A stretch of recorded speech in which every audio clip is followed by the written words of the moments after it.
નમસ્કાર, પ્રાર્થના સંદેશ ન્યૂઝમાં આપનું સ્વાગત છે। કલોદરા હાઈસ્કૂલના બાળકોએ ડાયાલિસિસ સેન્ટર તથા દાંતના દવાખાનાની મુલાકાત કરી વિદ્યાર્થીઓએ દાંત અને કિડની સાચવવા અંગેની માહિતી પ્રાપ્ત કરી।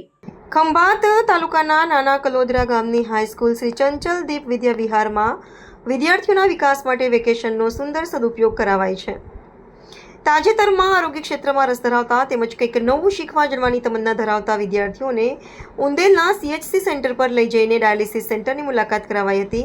ત્યાં ફરજ બજાવતા તેજલબેન રાણાએ ડાયાલિસિસ શું છે, કોણે અને શા માટે ક્યારે કરાવવું પડે, કિડની ખરાબ થવાના કારણો, કિડની સાચવવા શું કરવું જોઈએ, ડાયાલિસિસની પ્રોસેસમાં શું થાય છે વગેરે અંગે ખૂબ ઊંડાણપૂર્વક માહિતી પૂરી પાડી હતી। ડાયાલિસિસ સેન્ટરની મુલાકાત બાદ વિદ્યાર્થીઓએ ઉંદેલના દાંતના દવાખાનામાં નિખાર ડેન્ટલ ક્લિનિક એન્ડ ઇમ્પ્લાન્ટોલોજી સેન્ટરની મુલાકાત કરી હતી। ત્યાં વિદ્યાર્થીઓએ ડેન્ટિસ્ટ કમ ઇમ્પ્લાન્ટોલોજીસ્ટ એવા ડૉક્ટર હર્ષ પટેલ સાથે મુલાકાત કરી હતી।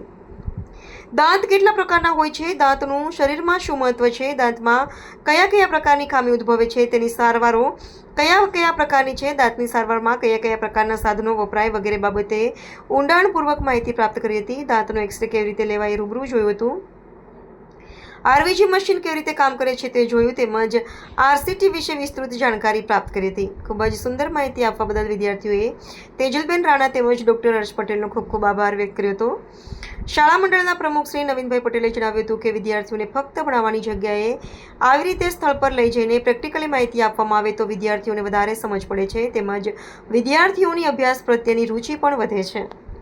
પણ પેશન્ટ પર આધાર છે, પેશન્ટને કરાવી છે કે નથી એ કરાવીને પછી ખર્ચો તો થાય જ છે, એના માટેની મેડિસિન ને બધું બહુ મોંઘું આવે છે। એટલે પેશન્ટ અત્યારે ડાયાલિસિસ કરાવે તો ખાઈ પી શકે ને ફરી શકે છે, પણ આમાં પાણી ઓછું પીવાનું, ફ્રૂટ્સ નહીં ખાવાનું। આમાં કેટલા સમયમાં રિકવરમેન્ટ થાય? રિકવરમેન્ટ ના થાય, રિકવરી ના થાય। ડાયાલિસિસ એટલે આજીવન ડાયાલિસિસ કરવું પડે। તમે ટ્રાન્સપ્લાન્ટ કરાવો, કિડની બદલાવો તો જ તમારે થાય ડાયાલિસિસ બદલા કે આજીવન આ ડાયાલિસિસ કરો, આપણે જીવીએ ત્યાં સુધી। લોકોને પાણી પણ ઓછું પીવું પડે ને ફ્રૂટ્સ પણ ના ખવાય।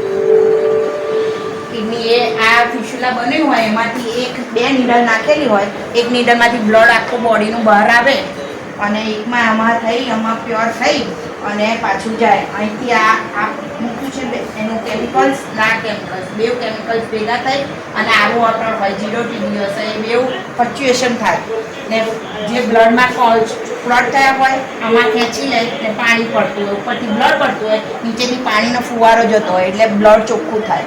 ચોખ્ખું થાય એટલે અત્યારે તકલીફ ના થાય, મોસ્ટલી છેલ્લે જ્યારે તકલીફ થાય, કોઈ વાર થાય, વચ્ચે બી થાય, ડાઉન થાય ને બોડીનું વેટ નીકળતું હોય ને એટલે બીપી જે વધારાનું વેટ નીકળતું હોય ને એટલે બોડીને થોડી તકલીફ પડે, પણ એ અહીં મેન્ટેન થઈ જાય બધું ચાલુ। તમે આ છોકરાઓને શું સજેશન કરો, એમને ભવિષ્યમાં બીમાર ના પડે એના માટે તમે શું સજેશન કરો? બસ મેં કીધું ને, બહારની મેડિસિન ડૉક્ટરને બતાવ્યા સિવાય ખાવાની ભરપૂર પ્રમાણમાં પાણી લેવાનું, ફ્રૂટ લેવાનું, અત્યારે તમે કહી શકો, પી શકો છો, પછી ના આ ડાયાલિસિસનું કશું થાય તો પેશન્ટ ખાઈ પી ના શકે ને બીપી ને એવું બધું હોય તો ધ્યાન રાખીને દવા કરવી પડે।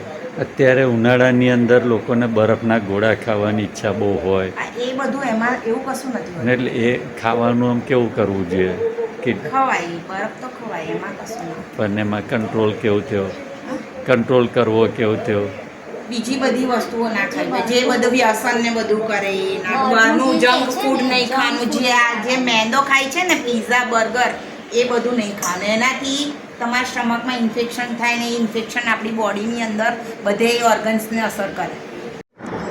તમારો અગર દુખાવ છે તો જે લાલ ભાગ સાફ કર્યો ત્યાં બીજું મટીરિયલ ભરવાનું, ઉપર સિમેન્ટ આવે ને ઉપર કવર ચડે, રૂટ કેલ આવા અલગ અલગ સાધનોથી રૂટ કેલ થાય, અંદર કાનામાં નાખી સારી થાય,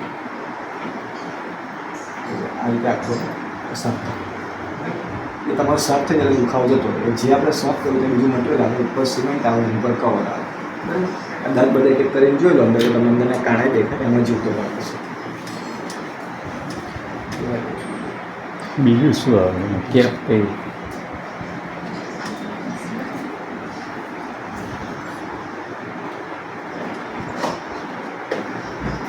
હરી બધી કવર આવે, કવર ચલાવે, ચાંદીમાં સાદું મેટર છે, ચાંદીમાં એવું નહીં, એ અમુક કરાવે તો એ કેમ કરાવે? સોનામાં દાંત હતું, અસલી સોનું ના આવે, 100 પર કરાવે। આપણે કોઈ અકસ્માત થઈ જાય તો દાંત તૂટી જાય તો એ પાછું રિકવરમેન્ટ થઈ એનું એની ટ્રીટમેન્ટ થાય પણ દાંત કોઈ એક્સિડન્ટમાં હાથમાં આવી આખો લાંબો થાય તો અડધા કલાકની અંદર કોઈ પણ દાંતની દવાખાનામાં જતું રહેવાનું.